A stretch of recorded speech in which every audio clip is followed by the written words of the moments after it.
Hello, everybody. Welcome back to Screenstars. I'm here today to bring you another of my misunderstood movie reviews. And today I'm taking a look at the 2009 superhero magnum opus, Watchmen. The film is directed by Zack Snyder and it stars Jackie Earle Haley, Patrick Wilson, Carla Gugino, Marlene Ackerman, Billy Crudup, Matthew Good, and Jeffrey Dean Morgan. Now, obviously, this is based on the ultra famous comic series, graphic novel, whatever you want to call it, Watchmen, that many said was unfilmable. It would never ever be filmed. Now, the first thing I want to say here, guys, is that I am not a mega fan when it comes to Watchmen. I don't mean the movie or the characters or anything like that. I mean like the original graphic novel. I hadn't read it until I'd seen this film, and I've obviously I've read it since, and I think they're doing an animated version of it as well very very soon. So I didn't know really anything about this going into the film. I'd never heard of Watchmen. I was, I grew up on more traditional superheroes, like your Batmans, your Supermans, your Spider-Mans, Iron Mans, all that kind of stuff. So this was news to me when this was coming out. But I absolutely, at the time, I used to buy and collect Empire magazine, Total Film, and all that kind of stuff. And the excitement was palpable, from everybody that was previewing the film. And Zack Snyder obviously had kind of proven his worth with things like 300 and what have you. So by the time this was released, I was kind of getting almost like a fever pitch about it. I'm thinking this could be amazing, you know what I mean? And then I went to the cinema to watch it, and from the first watch to every single watch I've done since, this film has blown me away every single time I watch it. And if you don't know what it's about, it focuses on a group of vigilantes, if you like, superheroes called the Watchmen.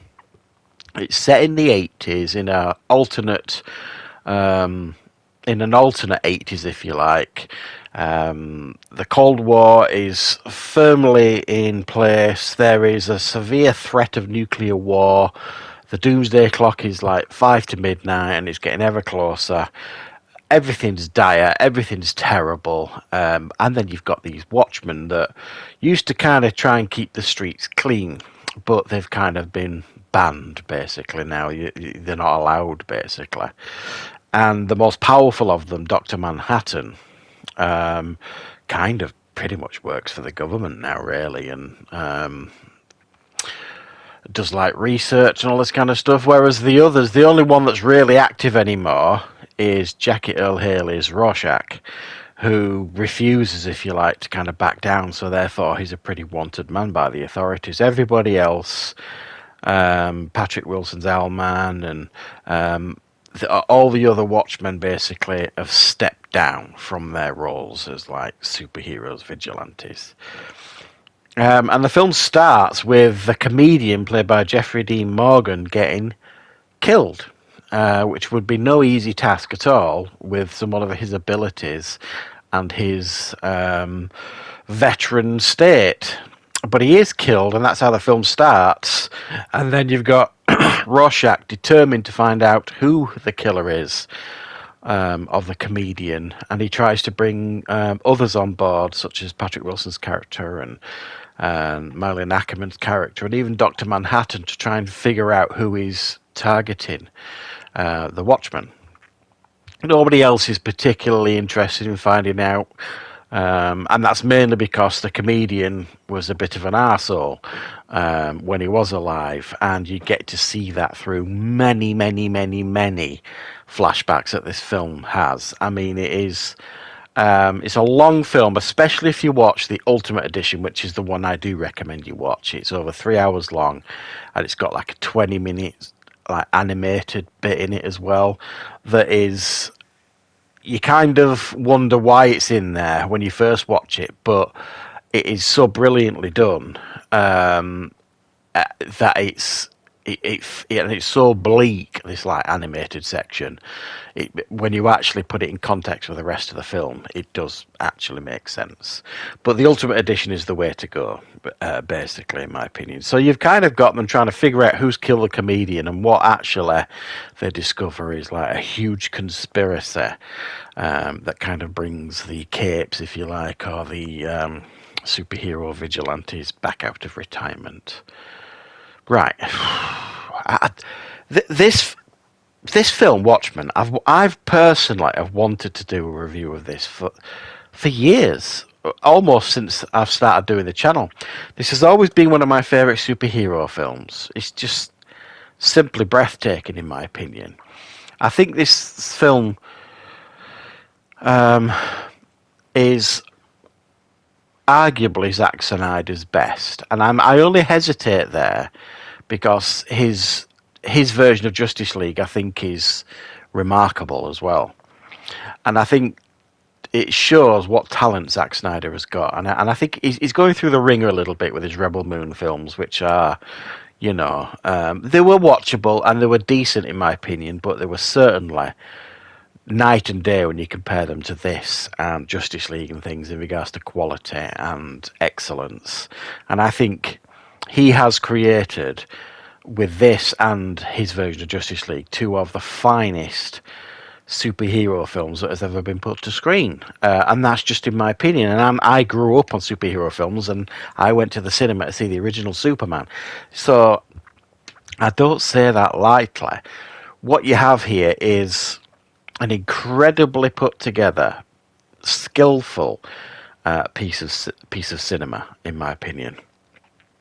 For the most part, it tries to be true to the graphic novel. It takes a couple of significant creative decisions, and if you've seen the film, you kind of know what they are if you're familiar. But I think it works cinematically in regards to some of the changes that they make here in Watchmen. I thought the casting here was perfect. I can't give you a character in this film that probably you could say they should have cast somebody else. They're all perfect. Jackie Earle Haley as Rorschach is remarkable. His performance is next level. It really, really is. And for me, I'm going to say arguably the standout, but there's just so many. Patrick Wilson as Owlman was just, again, fabulous, playing this, very vanilla character, but in actual fact, he's actually quite a layered character as well. And then you've got Billy Crudup as Dr. Manhattan. Again, I don't think you could have cast that character any better. You've got Adrian Good as Adrian Veidt. Again, perfection, I think, in regards to casting. But you could argue the best one of all is Jeffrey Dean Morgan as the comedian Edward Blake. Totally deplorable character, but at the same time, there is something about him that you kind of root for. There's something, he's just so brutally honest, and he's such a shit, really. And some of the things that he's done that you see in this film, it's hard to feel any sympathy for him, but there's still something there because it's portrayed in such a way by Jeffrey Dean Morgan that it just stands out, the performance. So there's the casting throughout this whole thing, I think, is superbly done, and it's perfection, really. And it's hard to kind of say this is probably a film that I would get someone to watch who doesn't like superhero films, because it is a superhero film, but it isn't at the same time. It's like it's gritty and dirty and grim. It's constantly raining, but it's stylized in such a beautiful way. I mean, it's stunningly filmed and stunning to look at, and the choreography as well is just next level. I think, in regards to what it puts on screen, and what it also does. There are moments in this film where you question, well, what powers have they got? really. And tell me what powers these people have got, because you don't really understand, other than Doctor Manhattan, who it's clear is very very different. And I think his flashback to his how he became Doctor Manhattan is so brilliantly done, as in my opinion as well, that you kind of think, well, what powers have they got? You know, when you analyze them, you got comedian, Owlman, and Rorschach, and others, and they kind of like, they don't have lasers that come out of their hands and eyes or anything like that. So you kind of question, are they just vigilantes in costumes? But then when you see them fighting, when you see the comedian punching holes in walls, and you see how Rorschach just goes through people, and Owlman and when they're in the fights and stuff like that, they're just absolutely lethal. So there must be some level of superpowers that they've got, but you just can't really quite put your finger on it. Iconic moments in this film, for me, there's so many of them, but when Rorschach goes to jail and, they target him while he's going at the canteen getting some food, trying to stab him, and he whacks him in the face, and then he chucks the boiling hot oil all over him, the frying oil. It's a gruesome scene, and then when he says, none of you seem to understand. I'm not locked in here with you. You're locked in here with me. I mean, God Almighty, iconic lines, delivered with such authority and brilliantly done. And the scene in the prison where he's interviewed by the psychiatrist and he tells him kind of that story of that serial killer and the girls and feeding them to the dogs. It's just grim, horrible stuff. So for me, this is a film that I watch at least once a year, I would say. It always manages to feel fresh every time I watch it, this film. It always manages to kind of impress me, grab my attention, and I just enjoy every aspect of it. It's got one of the best intros of all time.